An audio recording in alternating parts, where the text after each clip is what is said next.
శుక్లాంబరధరం విష్ణుం శశివర్ణం చతుర్భుజం ప్రసన్నవదనం ధ్యాయేత్ సర్వవిఘ్నోపశాంతయే. భువనకోశ విన్యాస నిర్ణయం.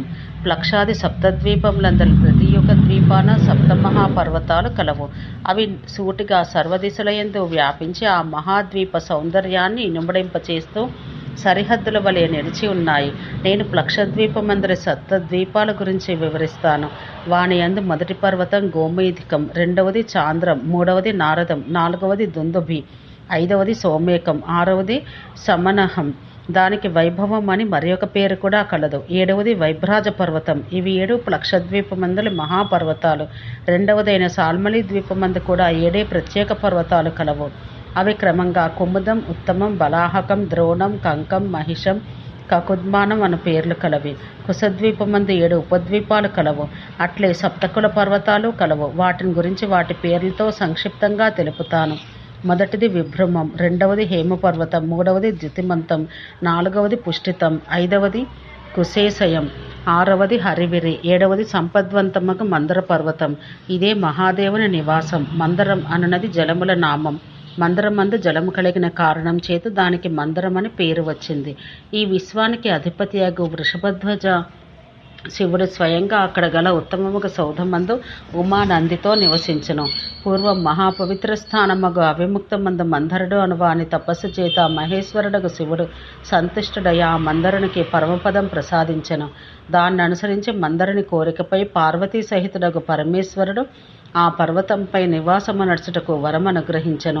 పిమ్మట పరమశివుడు తన నివాసమగు అవిముక్తాన్ని వదిలి గణములు, నంది, పార్వతీ సహితుడై మందర పర్వతంపై వాసం చేయుట ప్రారంభించెను.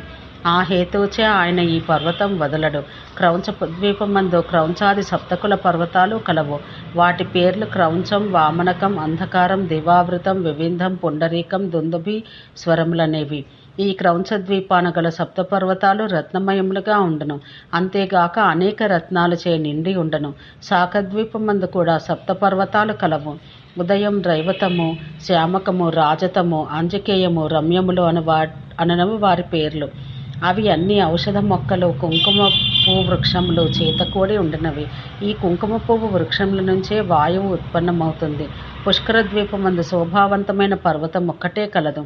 దాని పేరు మహాశైలం. దాని శిఖరాలు మనులతో నిండి ఉండి ఆశ్చర్యం కలిగించును. అవి ఎత్తైన శిలాజాలములతో కూడి ఉండును. ఆ ద్వీపమందలి పూర్వార్ధ భాగాన వివిధ వర్ణముల ఛాయలతో చాలా ఎత్తుకు పెరిగి ఉండును. భూతలం నుంచి ఇది 50,000 యోజనాల ఉన్నతి కలిగినట్టుది. ఈ మహాపర్వతం 34,000 యోజనాల లోతు కలిగినది.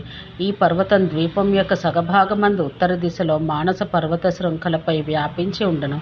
సముద్రతలంపై చంద్రరేఖాకారంగా ఉండి అప్పుడే ఉదయించిన చంద్రుని వలె కనిపించును. భూతలం నుంచి ఇది 50,000 యోజనాల ఎత్తుకు లేచి ఉండును. దీని మొత్తం వైశాల్యం 4 వైపులో వ్యాపించి ఉన్న ప్రదేశం అంతే విస్తీర్ణం కలవి. ద్వీపం యొక్క పశ్చిమ భాగాన ఈ పర్వతంనే మానస పర్వతం అంటారు. ఇది ఒకటే మహాసానువును భేదించుకుని 2 భాగములైంది. మానస పర్వతానికి పవిత్రం, శుభకరమైన 2 సానువులను రజత సమానంగా శోభించుచుండును. మానసానికి బయట మహావీతమను ఉపద్వీపం కలదు. దాని అంతర్భాగమందు ధాతకీ ఖండమన పేరు గల జనపదం కలదు. పుష్కర ద్వీపం స్వచ్ఛమైన నీరు గల సముద్రం చేత చుట్టబడి ఉండను. ఈ ద్వీపం యొక్క 4 దిశల యందు పుష్కర ద్వీపంలో సమానమైన భూభాగం కలదు. ఈ చెప్పబడిన విధంగా సప్తద్వీపాలన్నీ సప్త సముద్రాలచే చుట్టబడి ఉన్నాయి. ఈ విధంగా 2 సముద్రాల సంఖ్య 7 ఈ సముద్రాలన్నీ ద్వీపాలకు బయటే కలవు. ఈ విధంగా ఉండే ద్వీపాల సముద్రాల తులనాత్మక ఆకారంలో వర్ణించబడినవి. స్వచ్ఛమైన నీరు గల సముద్రము పుష్కర ద్వీపమందు 4 విధాలుగా వ్యాపించి ఉన్నది.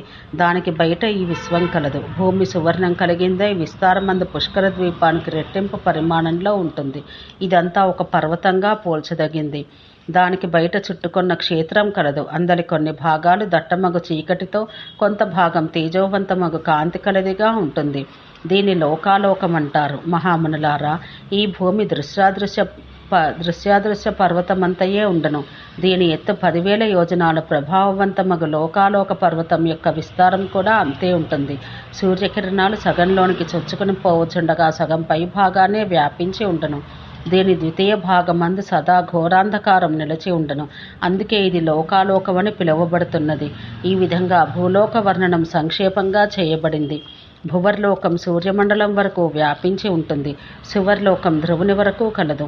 వాయువుకు 7 ప్రయాణ సాధనాలు కలవు. ఆవాహం, ప్రవహం, అనువహం, సంవహం, వివహం, వరావహం, పరివహం అననవి. ఆ సాధనాల పేర్లు ఈ 7 వాయువుకు చక్రాల వంటివి. మేఘాలు, సూర్యచంద్రులు, తారాగణము, నక్షత్ర రాశులు, గ్రహములు, ధ్రువ నక్షత్రం, సప్తర్షి మండలం క్రమంగా ఒకదానిపైన ఒకటి కలదు. పృథ్వీతలం నుంచి ధ్రువ నక్షత్రం వరకు 5000 యోజనాలు. పృథ్వీతలం నుంచి సూర్యమండలం వరకు గల దూరం 1000 యోజనాలు. దీనికి పైన సూర్యుని రథం 14 యోజనాల దూరంలో తిరుగును. పృథ్వీతలం నుండి మేరు 84,000 యోజనాల దూరంలో ఉంటుంది. ఈ లోకం ధ్రువమండలానికి 1,00,00,000 యోజనాల దూరంలో కలదు. మహర్షులారా, జనలోకం మహర్లోకం కంటే 2 కోట్ల యోజనాల పైన ఉంది. తపోలోకం జనలోకం కంటే 4 కోట్ల యోజనాల పైన కలదు. ఆ తపోలోకానికి పైన 7 కోట్ల యోజనాల దూరాన బ్రహ్మలోకం ఉన్నది. ఋషులారా, ఈ బ్రహ్మాండంన 7 పుణ్యలోకాలు కలవు. పాతాళ లోకానికి అధోభాగాన ఘోరమను నరకం మొదలుకొని మాయానరకం చివరి వరకు 20,000 కోట్ల నరకాలు కలవు. ఆ నరకములందు పాపకర్మలు అనుసరించి వారు గడిచిన కాలమందు తాము చేసిన పాపకర్మలు అనుసరించి దుఃఖం అనుభవిస్తారు. వాని యందు రౌరవం మొదలుకొని ఆవీచి అను దాని వరకు 5 నరకాలు కలవు. ఈ విధంగా నేను బ్రహ్మాండాన్ని సంపూర్ణంగా వర్ణించాను. అంతేకాక బ్రహ్మాండ ఆవరణం గురించి కూడా తెలిపాను. ప్రసంగవసాన బ్రహ్మ సృష్టిని గురించి విస్తారంగా వివరించాను. బ్రహ్మాండమందు అట్టివే 1000 కొలది కోట్ల కొలది ఇతర బ్రహ్మాండాలు కలవని తెలుసుకోవలసిన ఆవశ్యకత విషయం ఏమనగా ప్రతి బ్రహ్మాండం అన్నింటి యందు ప్రధానం తప్పక ఉండను. అందుకే బ్రహ్మాండం 4 దిశల యందు అట్లే ఊర్ధ్వ అధో దిశల యందు 14 లోకములుండును. వాని అన్నింటి సృష్టి స్వయంగా పరమశివుడే కారణభూతుడు. సృష్టికి అష్టమూర్తి యగు శివుడు సర్వ బ్రహ్మాండముల యందు విద్యమానుడై ఉండును. బ్రహ్మాండములకు బయట ఆవరణములందు అంధకారమునకు బాహిరకమున కూడా ఆయన కలడు. ఆశ్చర్యకరమైన విషయం ఏమంటే ఆ అష్టమూర్తి విశ్వనాథుడే. గృహస్థుకు సర్వదేహధారులు, ఆ దేహధారులకు మహేశ్వరుడే దేహంగా కలవాడు. శివుని దివ్య ప్రకృతియగు పత్ని మహదాదులు ఆమె సంతానమే. అట్లే దేహాభిమానియగు పశువు అనగా వేరొక ఆత్మ ఆ మాయకు దాసులే అనగా సేవకులే. పరమాత్ముడగు శివుడు అనంతుడు. ఆయన ఆద్యంతరహితుడు. ఆయనే పురుషుడు. ప్రధానం నుంచి ప్రారంభమగు సప్తతత్వములనగా బుద్ధి, అహంకారం, పంచమహత్తులు మొదలగు వాని చేత కూడినవాడు. స్వయంగా ఆయన దేహమే ప్రధానం. ఆ శరీరానికి 16 అంగములు కలవు. అవి స్వయంగా మహేశ్వరుడు, అష్టమూర్తులు.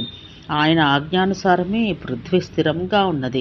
మేఘములు, పర్వతాలు, సముద్రాలు, తారాదులు, ఇంద్రాది సమస్త దేవతలు, వైమానికులు, స్థావర జంగములు ఆయన ఆదేశ బలం చేతనే తమ పరిధుల యందు వసిస్తున్నవి. ఇంద్రాది దేవతలందరూ తమ విశేష గుణాలను వదిలివేసి యక్షరూపధారియగు శివుని దర్శించారు. వారు చెకుతులై ఇది ఏమి అని ప్రశ్నించి యక్షుని వద్దకు పోయిరి. ఎట్టి సమాచారానికి రాజాలని అగ్ని వంటి అన్యులు ఆ విషయం కనుగొనుటకై ప్రయాసపడిరి. కానీ వారికి శక్తి క్షీణమైపోయింది. ఆ యక్షుని సమీపమందు అగ్ని తృణమాత్రం కూడా జ్వలించలేకపోయింది. వాయువు ఆ తృణంను కూడా లేపలేకపోయెను. దేవతలందరూ ప్రయత్నహీనులైరి. అంతట దేవేశుడగు ఇంద్రుడు దేవతలందరితో కూడి సర్వసమృద్ధికి హేతువగుటకు అత్యంత ఉత్సుకతతో నీవెవరు అని ప్రశ్నించెను. వెనువెంటనే ఆ యక్షుడు అదృశ్యమైపోయెను. అంతట హిమవత్పుత్రి పార్వతి అనేక భూషణాలు ధరించి మధ్య రూపాన ఇంద్రుని ఎదుట నిలబడెను. ఇంద్రుడును అన్యదేవతలు అత్యంత సౌందర్యవంతురాలైన ఆమెను చూసి, దేవి, అతి సుందరురాలకు నీవెవరు? ఇది అంతయు ఏమి? ఈ యక్షరూపాన గల సుందర శరీరధారుడు ఎవరు అని ప్రశ్నించెను. ఆ మాటలు విన్న ఉమ యక్షుడు అగోచరుడు అని పలకగా ఇంద్రసహిత దేవతాగణమంతా ఆమెకు నమస్కరించి అరుణ శ్వేత నీలవర్ణం గల అజాదేవియగు ఉమాదేవికి నమస్కరించరి. ఈ విధంగా దేవతల చేత సన్మానితురాలైన ఉమ, సురాసుర క్రియాకల్ప కారణభూతురాలైన పార్వతి, నేను ముందుగా ఈ యక్షపురుషుని ఆజ్ఞ చేత ఆ యక్షుని ఆధీనమునందుండు ప్రకృతిని. మునులారా, ఆ కారణం చేత సంపూర్ణ బ్రహ్మాండమంతా జన్మరహితుడకు వాని ఆజ్ఞచే ఉత్పన్నమైన అండం నుంచి బ్రహ్మ సృష్టి జరిగింది. సూర్య చంద్ర నక్షత్రాది సహితమైన సంపూర్ణ విశ్వము ఆయన నుండే ఉద్భవించింది. ఈ విధంగా ఈ సమస్త విశ్వము అజనుచే ఉత్పన్నమై ఆయన యందే లీనమై ఉన్నది. భువనకోశ విన్యాస నిర్ణయం అను 53వ అధ్యాయం సమాప్తం. ఓం శాంతి శాంతి శాంతి.